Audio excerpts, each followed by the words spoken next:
So guys, this American journalist who has been covering up the events of Fulani terrorists in the Middle Belt has accused RIBADU of having affiliation with terrorists. He accused RIBADU for paying lobbyists in the United States just to cover up the menace of Fulani terrorists.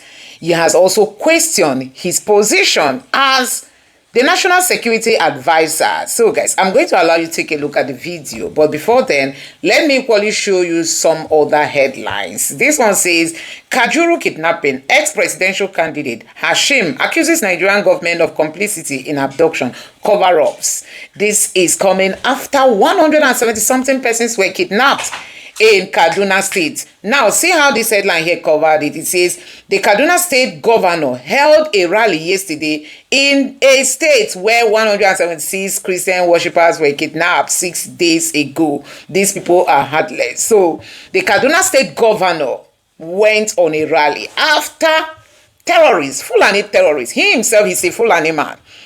You know, Fulani terrorists came to churches, not in the bush, into churches. Kidnapped close to 200 persons, took them into the bush. These people said they got to a point they started beating them mercilessly. You came to the church, picked up people, took them to the bush, beat them mercilessly, and then continued your journey. And they got to another point again. They now discovered that many other people were already in captivity. So you have possibly close to 300 persons, 400 persons in the den of these terrorists, and the governor is doing APC rally. I'm just wondering how TINUBU is trying to lead this country. Leadership is all about showing example. TINUBU has no leadership in him, because I'm just wondering, close to 200 persons in captivity. TINUBU has not come out to address the nation. He can't talk to Nigerians, and then see the governor, who is the governor of the state, doing APC rally. So guys, wonders shall never end in this country. Now, this other headline here says, police intercept truck conveying suspected explosives in Oyo, in Ibadan, in Yoruba land. Police intercepted a truck carrying explosives, into the state. That's to tell you that this country, the security problem in this country cannot be addressed under the APC Nigerians. These people are very complicit in what is happening. See, like it or not, the security problem in this country cannot be addressed by the APC. Now, see what this man is saying. This is also a Yoruba man. He said, Tinubu's negligence in handling Christian persecution exposes complicity in genocide. Badamosi faults government's graveyard silence on Kuru killings. Tinubu is so silent. He's afraid he doesn't want to step on toes. He wants to lead Nigeria, Emilokon, but he does not want to step on toes. Now, I'm going to share this video where this guy, who is not even in Nigeria, but his concern is every day he wakes up is bad news coming from Nigeria. That he was just weeping like a child. That he cannot believe the kind of country we are running. Anyway, people said they cannot vote for an Igbo man while a Yoruba man is running. Now, Tinubu is giving people what he can offer. Now, this other headline here says, again, terrorists abduct Baptist church pastor and 3 daughters in southern Kaduna, the same southern Kaduna. Recently, we saw Reverend Archie. He was abducted, his wife and his daughter. The 3 of them were abducted by Fulani terrorists, taken into the bush. Archie, who is a reverend from the Anglican church, he died in captivity. Now, they released the wife and the daughter recently after spending close to 3-4 months in captivity. That woman was left almost dead. You need to see her when she was released. I wonder if she has really recovered. Now they've gone to kidnap another Baptist church pastor and her 3 daughters in southern Kaduna. So guys, becoming a Christian in northern Nigeria is currently hell. Now this lady got a news that her classmate was kidnapped. Before you know it, they've already buried her, and she's living abroad. She said people are asking her to visit Nigeria. Is it in the midst of this insecurity? Nigeria may never happen to you. A friend of mine traveling to Abuja was kidnapped, and her family was asked to pay 100 million naira ransom. When they couldn't raise the money, she was killed. Yet, with this level of insecurity under Tinubu, you still expect us to return to Nigeria? Lady cries out. with this kind of insecurity. Possibly her family members are asking her to visit Nigeria, and she's wondering, should I visit Nigeria with this level of insecurity? So guys, it is heartbreaking being a Nigerian. This time around, your security is just your responsibility. So guys, I don't know what you make of all this. Let me allow you to take a look at these videos and let me know your thoughts in the comment section below. Please don't forget to subscribe to the channel and turn on the bell notification on all this. Thank you. Are they hiding what's happening there? What was the purpose of hiring this PR firm? We believe that this is a master cover-up operation, especially hiring a firm like DCI, which is kind of known as a Republican-affiliated firm. And they have been trying for a long time to whitewash what is actually happening in Nigeria, especially removing the name Fulani ethnic militia and to look the other way from the Fulani. They'll give them Boko Haram heads. The Nigerian government will give them ISIS heads, but they do not want eyes on the Fulani because the Fulani are in the security apparatus of the Nigerian government. In fact, the National Security Advisor, RIBADU, who is well-known affiliated with the Fulani terrorists, he's our national security advisor. And they have been laying cover for the Fulani for a long time as they've been taking over territory after Christian community after Christian community for the last 20 years. We cannot continue in that country. We cannot continue like this. It's not possible. Every day you wake up in that country, somebody is going down. Family of six, white hats. The only sin they have committed is because they are Nigerians. Family of six. Is that the country we want to be? Is that the country? Every day you wake up for the past, every day, from when Buhari was in power to date, and we are not talking about the Chibok girls. Anytime you wake up in Nigeria, people are dying. What do they want? What do they want from us? They came with Muslim tickets. The Southern has never protested against the Muslim ticket. The Muslim ticket flew. Today in the Aso Rock, we have 2 Muslims ruling that country. If we were Christian, the air would have let loose. Mother Keke was flushed down. Not even half of what the bandits are doing right now. We cannot continue like this in this country. The only people that are safe in Nigeria as of today are the leaders of the country. There is no job, there is no light, there is no water, insecurity, kidnapping, a lot of things that are not being exposed that is not being exposed by the media. If not for content creators, people like English Alhaji, what's his name? Bishop the Parrot Mouth, and few others. All these things are buried in the country. You cannot walk freely in your own country. It's not possible. He said that you are being kidnapped. He said that you stay in your house, being killed cold-bloodedly by terrorists, propelled by Shegumi and some top military officers in the army. They are part of the people who conspire with these terrorists to leash mayhem on innocent Nigerians. And the only sin these people have committed is because they are Christians. We cannot. The killing is too much. The killing is too much. We cannot. Family of 6 innocent children. One of the last born of that house, a little baby was thrown in the well. This news is not, the international community does not know about. A baby child was thrown in the well. Nigerians in diaspora are scared to go home. I'm supposed to be in Nigeria last month. I was unable to come because of this incessant, non-stop killing of Christians. Nigerians in diaspora, they want to go back home. They cannot even go home because of this disaster that we have, that is not being reported to the rest of the world. Please, wherever you are watching me from, please do well to share this post. Nigeria is bleeding. Everybody must rise to the occasion. Even if we have to be colonized the second time, so be it. But the way it stands in Nigeria today, there is no peace. The Muslims, the jihadists, the terrorists, the bandits, they are taking all over the country. All the 36 36 states, including the federal territory, the capital, is all have been invaded by terrorists. You can, as a foreign investor, it's not safe for you to go to Nigeria, as I speak to you. We as Nigerians, we are not safe in our own country.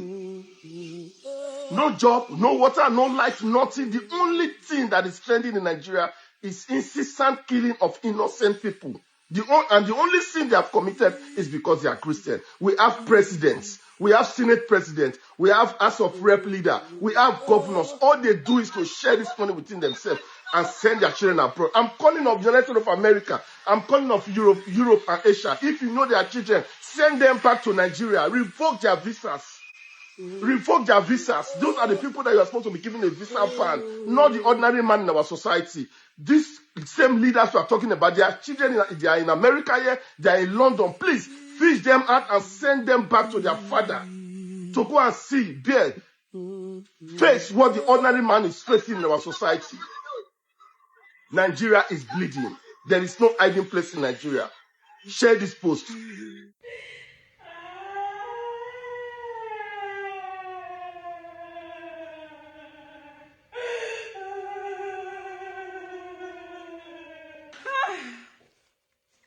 Me Nigeria no happen to us. Amen. Me Nigeria no happen to you. I feel so weak. A friend of mine. We both sat together in Benin. She was traveling to Abuja probably like 2 weeks ago. She was kidnapped.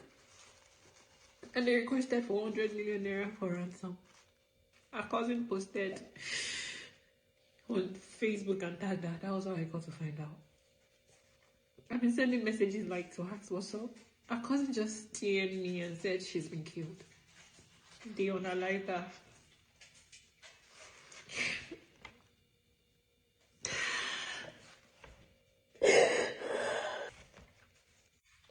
They unalived Lovette. They unalived Lovette.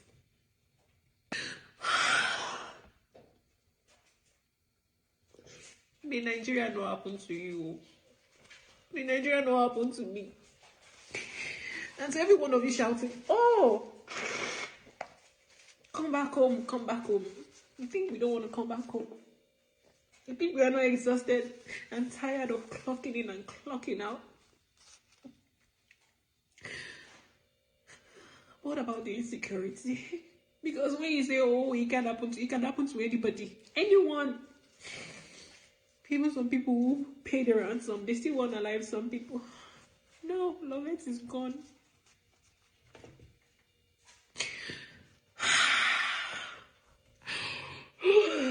Just like that.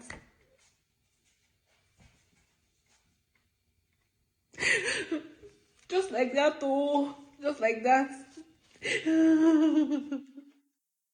Donald Trump, the President of the United States, this message is for you. Kumi from Nigeria is threatening that anything that will happen to divide the country, they are ready to go to war. Please, let me tell you, listen to me, Donald Trump. Listen to me, please. We don't need America to come to intervene or come to fight for us. The only thing Biafra is asking is for American and Israel to supply us weapons. Allow us to handle these people. Allow us to handle them. They are nothing.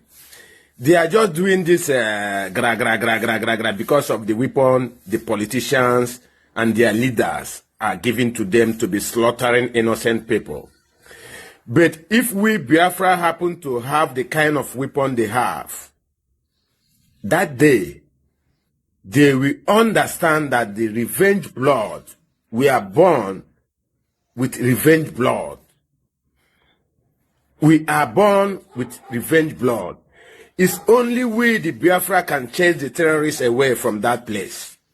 Because we have the heart to do it. We have the mind. And we have the intelligence.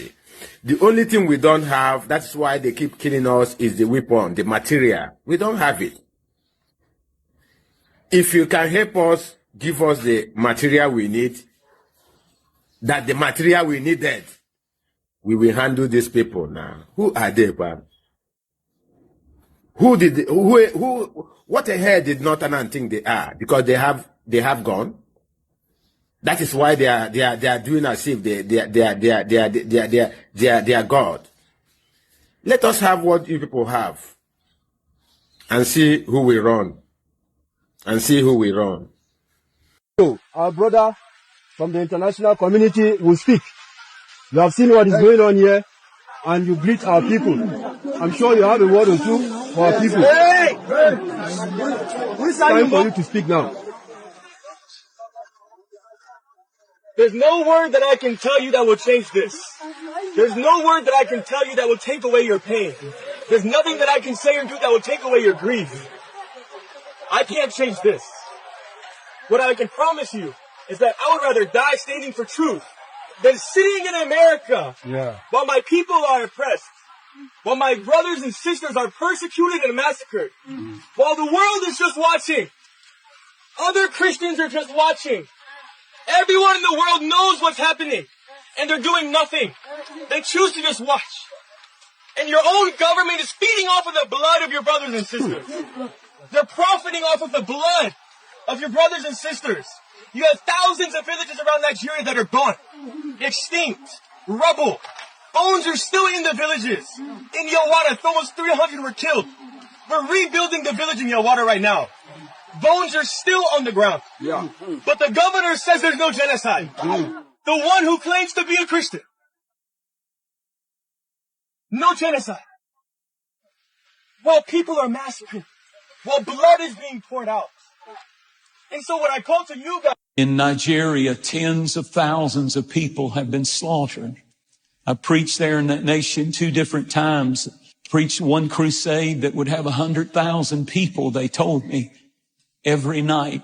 And it was unbelievable. And to see what is taking place with the Islamic extremists taking over and slaughtering entire villages of Christians. Our brothers and our sisters in Christ, I've met those people. I've ate with those people and loved worshiping with them. And my heart goes to them as I know yours does.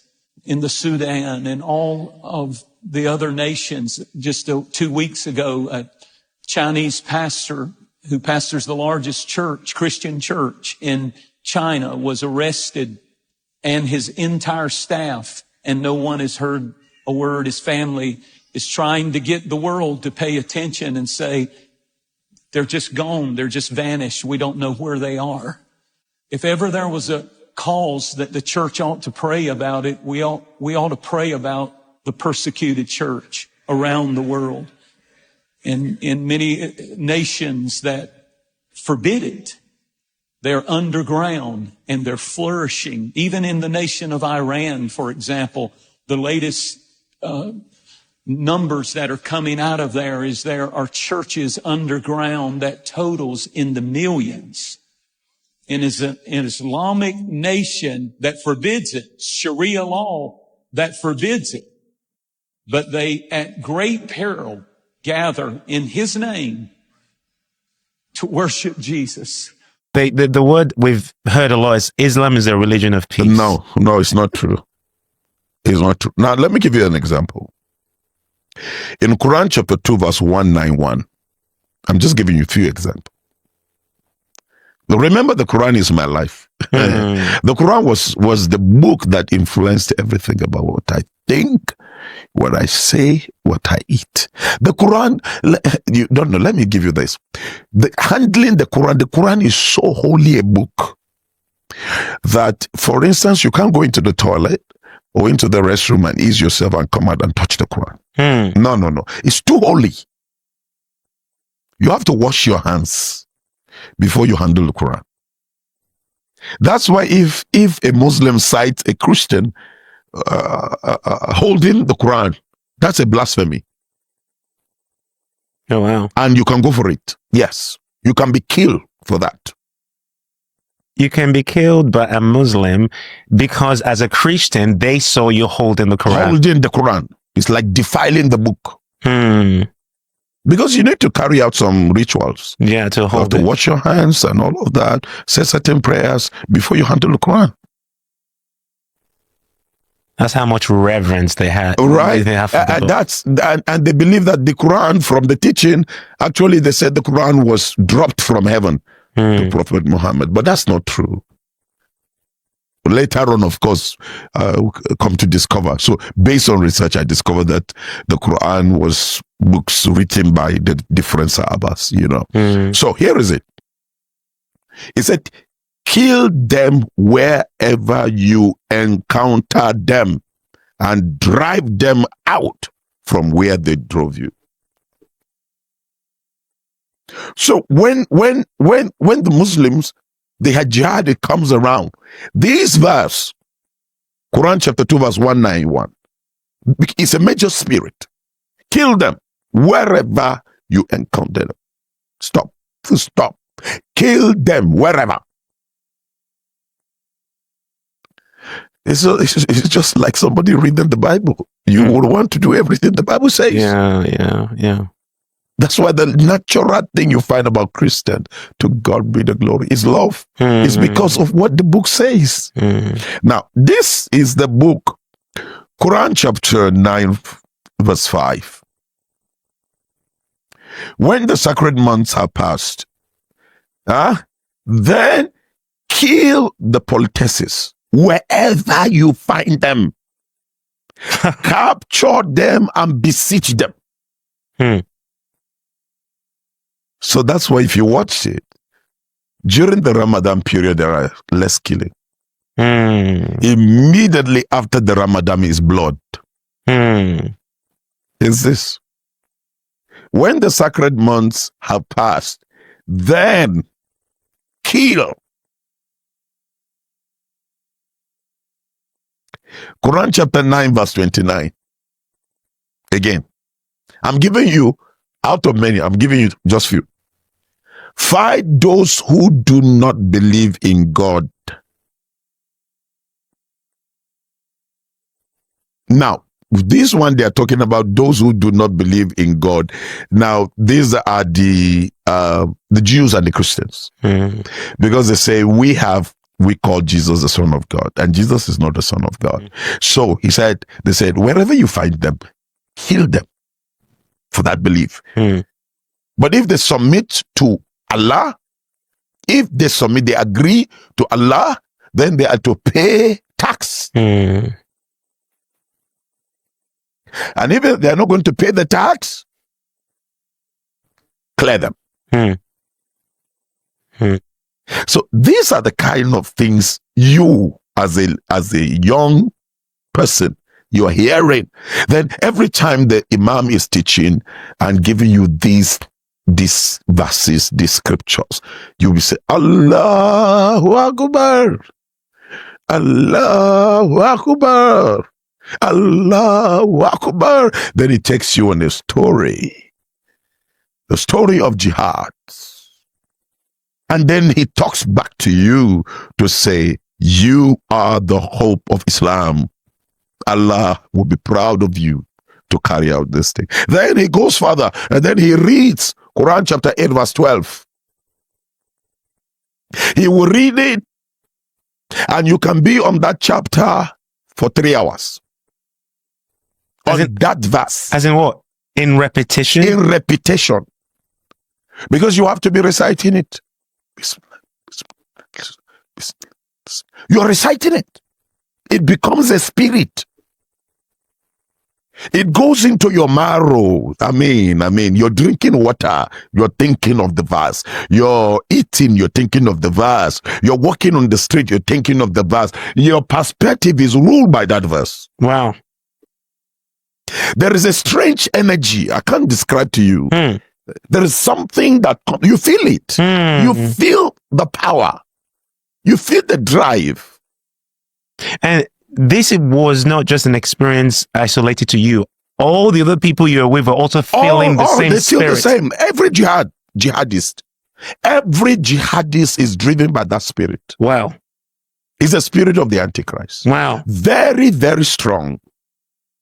You know, you find your pride in it. That's your pride. Guy, you can. I remember some of the times we will be in our training camps and we won't be on food. We'll be on dates. You just eat 2 dates and water. That's all for days. And that's not even Ramadan. No. That was just a life of consecration. Just life of consecration. It's something that gets into you. You're given 2 dates and then you're doing some militant training. You jump from this tree to that tree.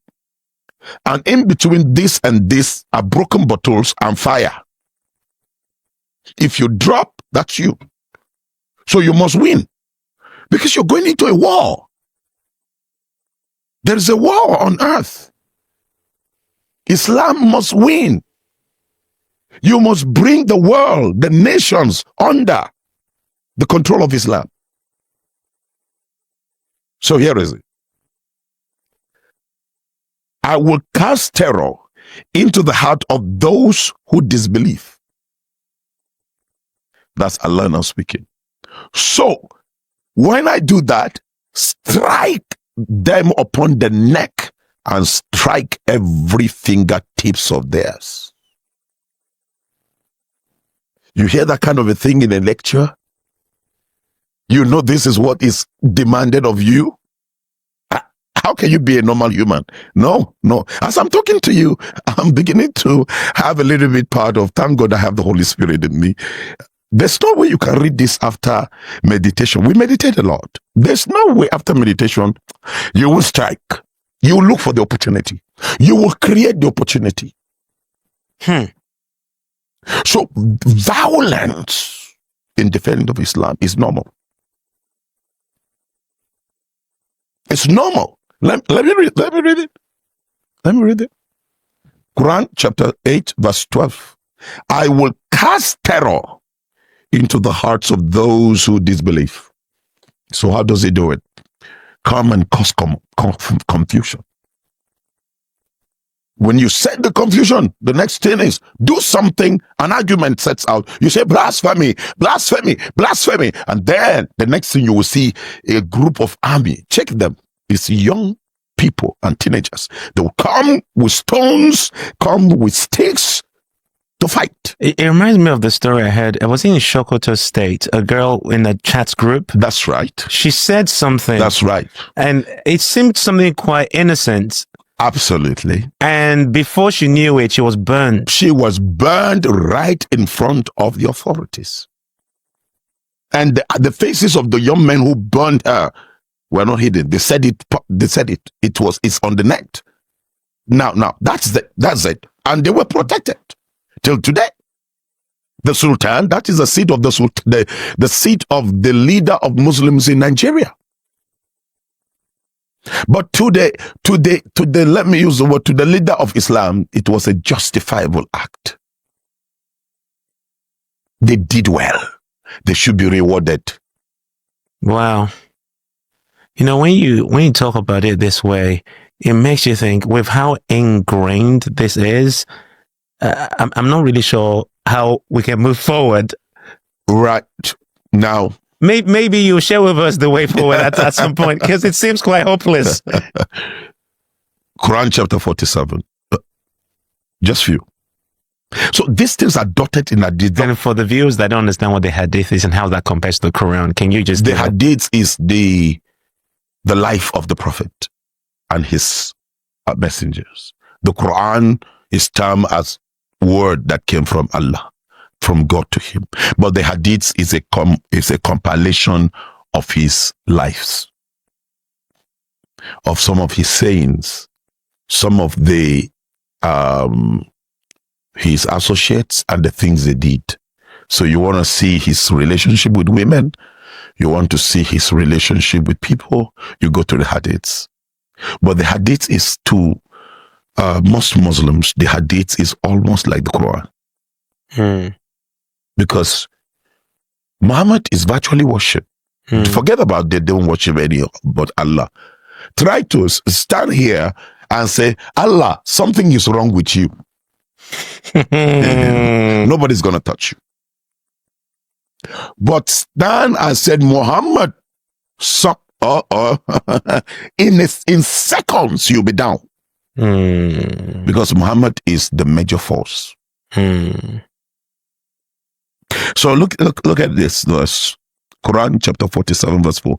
When you meet those who disbelieve in battle, strike their necks until you have thoroughly subdued them, then bind them firmly. That's why this verse controls most Muslims that come to the West. So they start as servants, but they aim at dominating you. And that's the reason why when you look at small young Muslim boys and girls, check them out.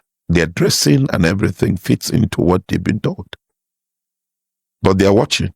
They are growing with that mindset. They go to the same school with you. They enjoy the liberty. They enjoy the provision of the government and all of that. But they have a target. At a particular stage, they must take over. It's like a programming. Right. They're doing everything. And go check it. It's systematic. They're going to take over the system, the politics. Yeah. They're going to influence the laws so that they can gradually begin to sneak in the Sharia law. Now, they can be very peaceful when they are not in control. Yeah.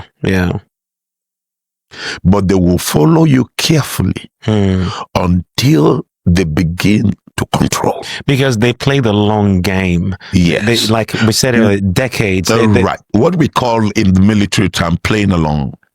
That's a military term.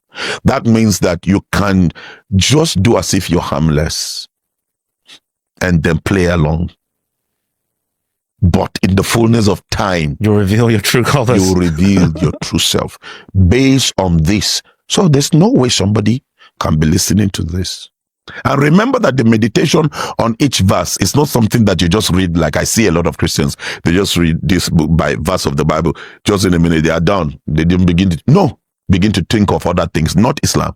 You meditate. Meditation is a powerful tool. We meditate. We can chew over and think over this verse until this verse becomes a person. This is 43 years now.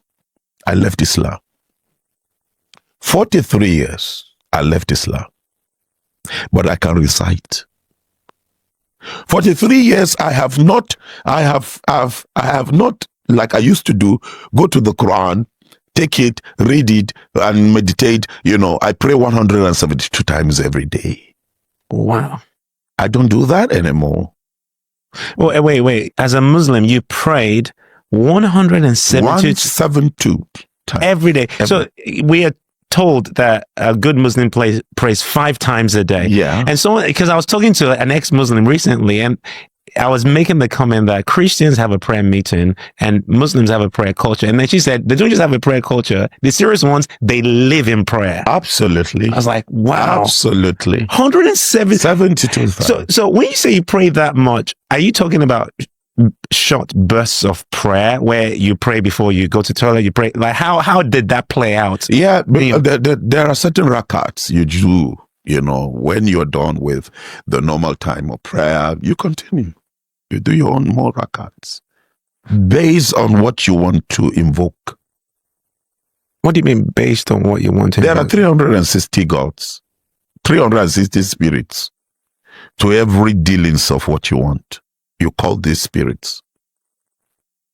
You can get my book, The Queen of Heaven, Volume 2. I wrote the names of the spirits. They're there. So you're saying the radical Islamists understand what you're saying? Yes. And so based on the spirits they want to engage. They pray in a certain way to invoke that spirit. Yeah. And when I want to fight your star, there are certain spirits I invoke. I can invoke that verse for 10,000 times. So it's not just 5 times a day prayer. No. It's gone into the occultic. No. It goes deeper. That's why you can sit down. You can sit down here and I look into the stars and you can exchange people's stars. The depths of meditation, looking at those verses, you take those verses, you keep reciting them. Kula uzu, kula uzu, kula uzu, kula uzu. That's where you see them with the beats. Yeah. Or you see them now, they are using a very small thing that is counter, that is usually used for counting number. Now they are using it. You see them pressing it. You see a parliamentarian doing it. You see a lecturer doing it. You see a medical doctor doing it. You see a banker doing it. They are stalking. And they're deliberately engaging a certain spirit that they are wanting to invoke in a certain situation. Very, very. They are engaging it. So they can stay on to recite something over this environment here and cripple the powers here. And they take charge. They can recite that 20,000 times. So when they're doing that, are they counting the number? Yeah. They're counting the number of times. Yeah. Why does counting it? Why do they need to count it? Yeah, because it is in the volume of what you do. You generate the right energy. So you generate the right cloud. So they're aware, okay, because I want to invoke this spirit, I need to chant this. Yes. 20,000 times. So they're counting each time they do it. Yes, they're counting. Right. So when you get to 20,000, the volume, the energy has been generated, and so the spirits will come. They will strike. Wow. Okay, it's like if I want to pull this weight, and I need to generate the proper energy to pull it. So before I start pulling this weight, I would generate. When I generate the energy, there is this, I don't know how to say it in the natural language, there is this supernatural collection of forces. So when you collect them, then it goes into the supernatural realm and give you the right principality to deal with the matter. Wow. Yeah. So are you telling me that the average Muslim knows this? Yes. And then the serious ones are doing it. The serious ones are doing it. So now you have the camp. That's why you realize that when it comes to persecution, they go after the moderate Muslims, but they can't do without Islam. The moderate Muslims don't like it because this is not a good life. The moderate Muslims, they see humanity being oppressed and afflicted. And there is no place that this thing is practiced that the city or the community prospers. Wow. And that's why I warn the West. No place that Islamic law, Sharia law has been practiced that is it prospers. No, nowhere. Goes downhill. It will go down. It will go down. The system will go down. The people will go down.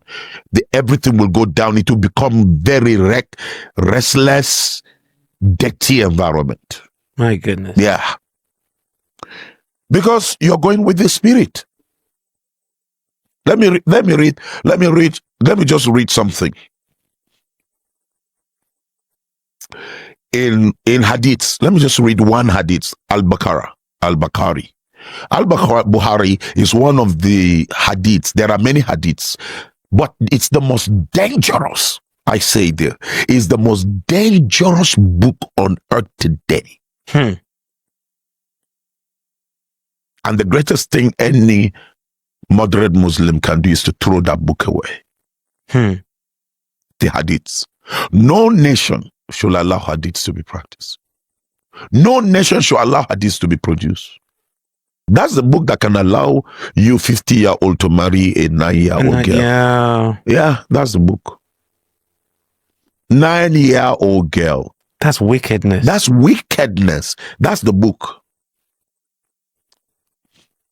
Listen to what the prophet said in Sayyid al-Bukhari 25.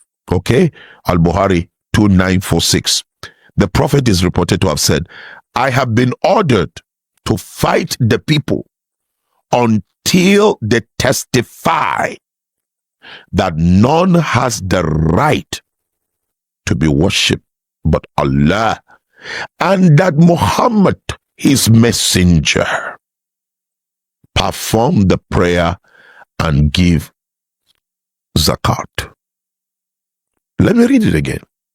This is what it's been reported in Al-Bukhari. I have been ordered to fight the people until, so when they're cutting you, killing you, and then you begin to say, oh no, Allahu Akbar, La ilaha illallah, Ashhadu an la ilaha illallah, Ashhadu anna Muhammad Rasulullah, La ilaha illallah, Ashhadu an la ilaha illallah, Ashhadu anna Muhammad Rasulullah, then you be spared. Until you recite this verse, this thing I'm saying, then you're gone. Until you worship Allah and that Muhammad is his messenger. La ilaha illallah, ashhadu an la ilaha illallah, ashhadu anna Muhammadan Rasulullah. Until that comes from your lips. From your lips. You're gone. You're gone. And that is a form of like even I guess a vow. You're offering yourself to Allah. Yeah, you're offering yourself. That's the initiation. This verse is the strongest. That's the initiation. The moment you say that, you have become a Muslim. And then the Muslim in their own perspective. So you have to follow the tenets. And if I keep reading Al-Bukhari for you here, oh my God. So this is a spirit. Remember what you hear, you become. We are all influenced by what we listen to. So when you live in an environment, all you're hearing, you open the Quran, it tells you, they don't go on reading other books, other verses. They concentrate more on these killer verses. Especially the Izalas and others, they concentrate in some of these verses and to advance the cause. So that is what is influencing Al-Qaeda. That's what is influencing Aswa. That's what is influencing Boko Haram. That's what is influencing Lakurawa. That's what is influencing all the Islamic militants, your jihadis all over the world. Wow. Is this verse. You know, the other day I was just wanting to use ChatGPT to kind of just find out a bit about Islam. Yeah. And I realized it's so biased to protect Islam. And I mean, viewers can try this out. I was just trying to find out some of these things you're saying about the killer verses and some of these things. Yeah. And the way it was presenting it was almost like someone that had made sure that the system doesn't expose these things you're talking about. Okay. Now the thing is, if you go into the system, you want to probably make certain research. It will tell you, no, it's not. Islam is a very peaceful thing and all of that, but that's not true. We that were there, and I'm not in any way. I respect people's values. I respect people's faith, because for instance, I have brothers and sisters that are Muslims. We sit together, we eat together. Now they have been purged from this poison. Okay. Because I'm thinking, don't they want to kill you? Yeah. I've gone through nine assassination attempts. Wow. I've been fired with bullets.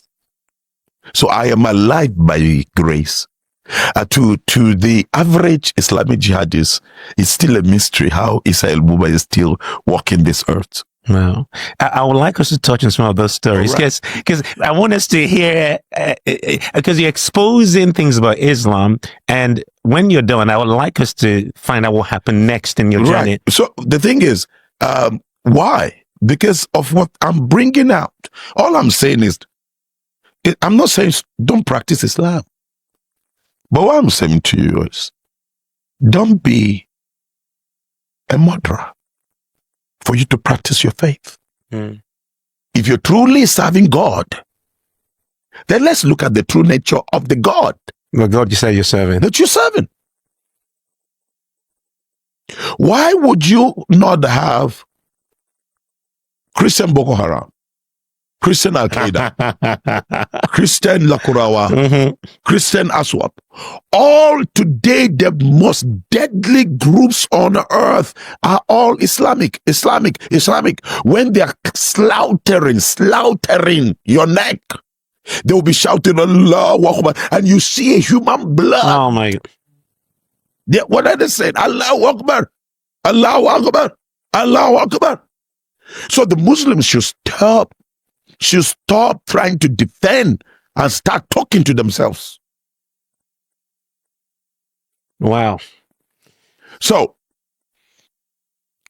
I was in that kind of an environment, and I was becoming every day, more aggressive. Now, I give you an instance. That's my brother. I love him so much.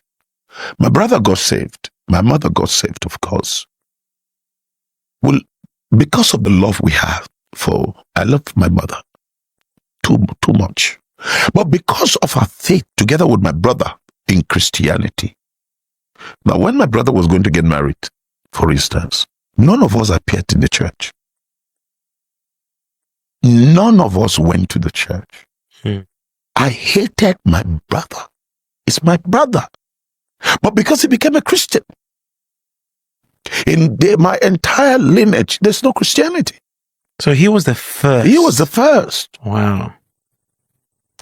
One of the days, my brother was ironing. In those days, you have the military blanket and ironing his dress and all of that. My father came from behind him with a sword. Oh my goodness. Sword, and that sword is deadly. Just a little touch on your skin, it cuts. Very sharp. And he took it up to slay my brother. Oh my word. The Holy Ghost, Samuko, the Holy Ghost picked my brother, threw him away. And when my brother dropped, behold, the sword cut through the trampoline to the ground. My God. That would have been a human being. Because he accepted Jesus as his Lord and Savior. So, supernaturally, your brother was moved. Yes. He's one of the top senior pastors of the Deeper Life Church, national overseer around. So, he got saved. And that man, since his salvation, he's been so nice. In the midst of it, he was still showing love. When he was going to get married, we were all supposed to, we're a community kind of thing. Our families we live with one another. We really take care of. But becoming a Christian, he became an enemy. So none of us. You asked me on the street, do you have a brother called Almadu Buba? That's a Christian. I said, no, I don't have a brother. We don't have any Christian. Because since he became a Christian, he doesn't exist anymore. No, he doesn't exist anymore. Wow. Doesn't. No, doesn't. So somebody had to adopt him to stand in for his father. Wow. You know how painful that? For you to have parents alive, but none of them, brothers alive, none of them showed up because of your new faith. So gradually going forward, I was the one. So when my mother would come home with Christian materials, I will go see those things, pick them, burn them. So just to get this straight, your brother became a Christian, then your mom became a Christian. My mom became a Christian. So my brother became my mom first. Oh, your mom first, then your brother. Then my brother. So if your dad was about to kill your brother, what was he going to do to your mom? Yeah, the treatment was not the same, basically. Oh. So it was more lenient towards her. Right, towards her. The treatment was not the same. But the only thing was that she wasn't also treated the way she was supposed to be treated. Because she's become more or less like a slave. But one of the things that I appreciate the life of my mom was that she took all the persecution. She took all the rejection from me, my father, against her. Because of her love for the Lord and her passion to be able to believe God that one day light will come through. Wow. She was stripped. She was beaten because of that faith. Yet, during the Ramadan period, my mom will still be the one that will get up in the midnight and prepare the meal for all of us to have our safur, to have our meal before the fast. So she displayed the life of Christ. So at what point did things start to change for you? Gradually, 1977, there was a major program in Nigeria called Festac 77. We had a lot of people coming in from different parts of the world to Nigeria for a festival. Then I had an encounter in the evening, I saw the heavens was open, fire was burning everywhere. It was horrible. So I began to shout, and I was shouting physically. So this encounter, you were awake and you could see. I could see it. So I was quoting certain verses, you as usual. If you have encountered something more powerful or something supernatural, there are verses to connect. We remember that they are spirits you're dealing with. So that went off. There was a repeat. 1980, 1977, and 1980. There was a repeat. After that repeat, I was sitting down in front of the mosques. I was sitting down. I was done with the prayer in the afternoon, and I was sitting down under the sun. My teacher, my imam, was under the tree beside the road. So I was sitting down. Then I saw a chariot of fire coming down. I was watching it. And the fire came, burnt my malam. I'm saying physical, not spirit. So the only thing was the disciples there, they only saw the malam jacking up and his body, boils coming out. Wait, you saw fire, chariots of fire fall from heaven. Yes. You were seeing it in the spirit, but when it landed on the imam in the natural, boils. But to me, it was a spirit because I was physically seeing You were seeing it with your eyes wide open. Yeah. But they couldn't see it. No, I don't know. I don't know. But what appeared on his body wasn't fire. It was boils. It was boils. Just the fire came down on him. So what they got later when they picked him was boils to go and bury. Remember, he died. Yeah, he died. Wait. Fire fell from heaven and killed him there on the spot. Yes. So I began to run, and then a voice was telling me, Isa. And then I was rebuking that voice.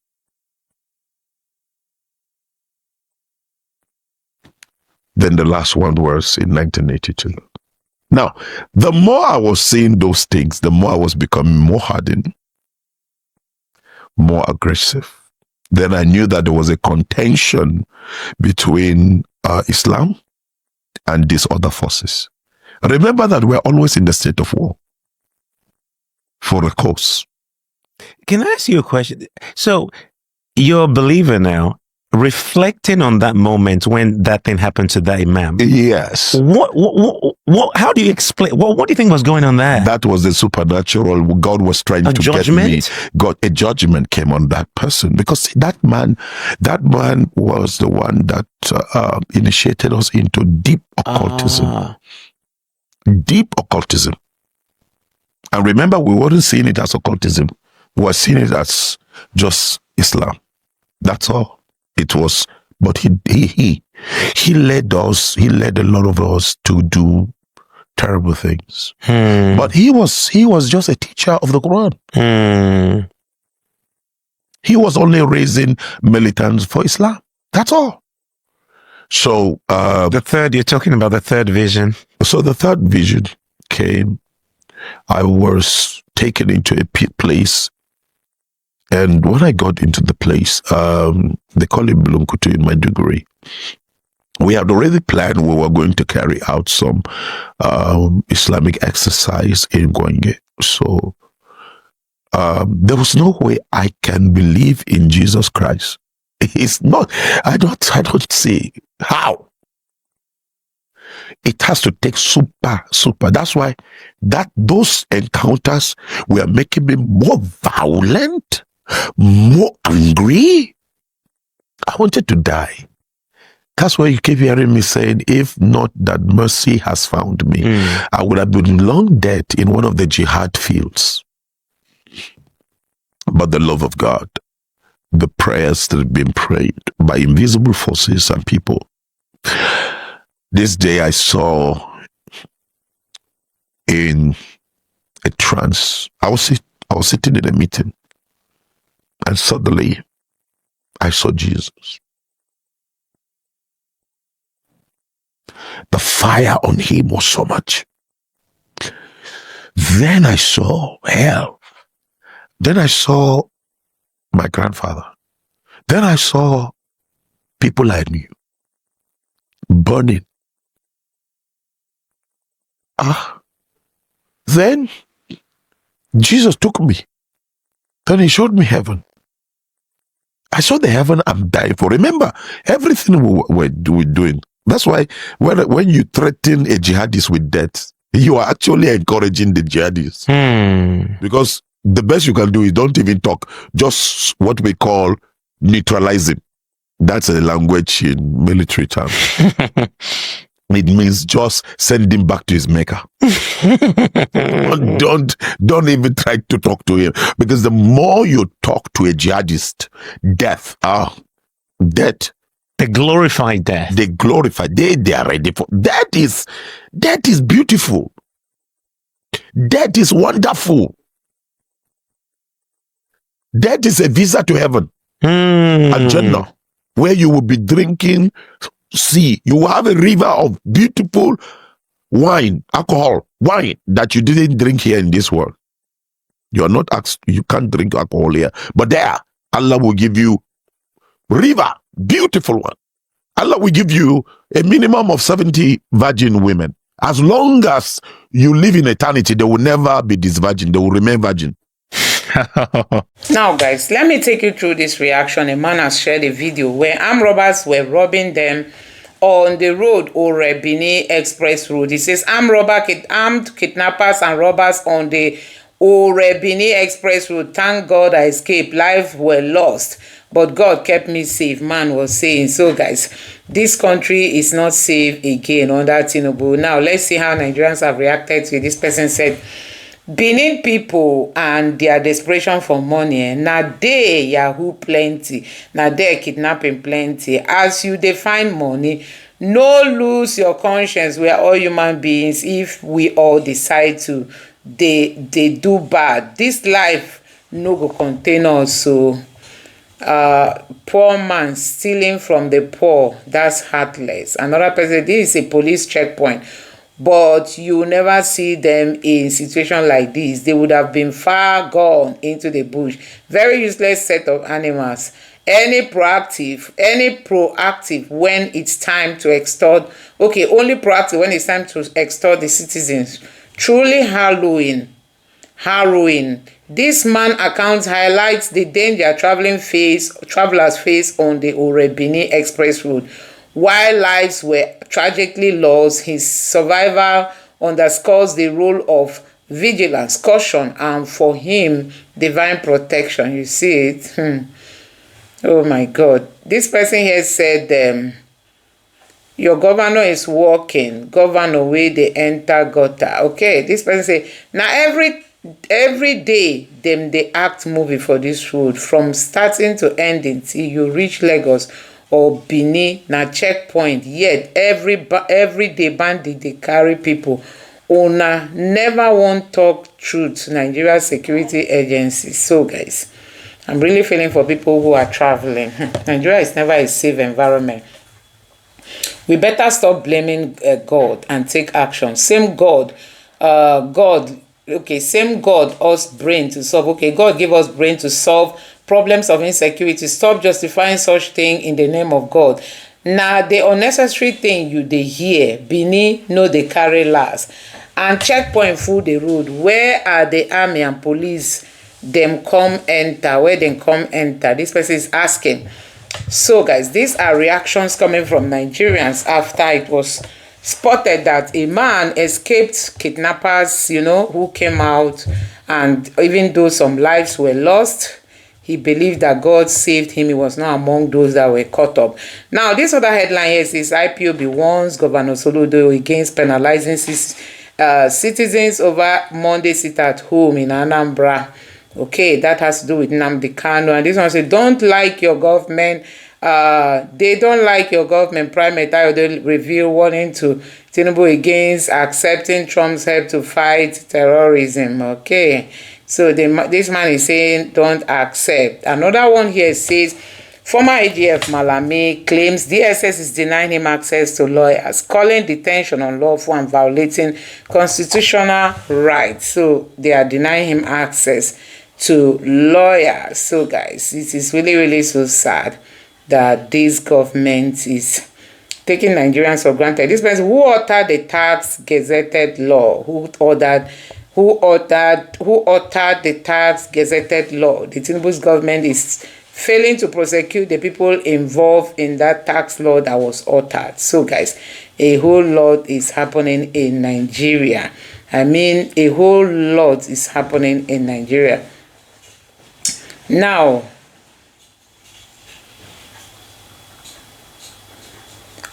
this other headline is why does Peter Obi or nothing trigger some people? Focus on Nigerian problem, not Trump. US. Bakassin tells Shehu Sani to focus on the problems of the Tinubu's government, not on Trump. So guys, I don't know what you make of all this. Let me know. The Governor Bago vows to complete all ongoing projects in Niger. That won't stop insecurity. Niger is one of the places, you know, and this other person here say if Africa had nuclear weapons, African leaders would have used them on their people. So guys, let me know what you think about all this in the comment section. Please don't forget to subscribe and turn on the bell notification. Thank you.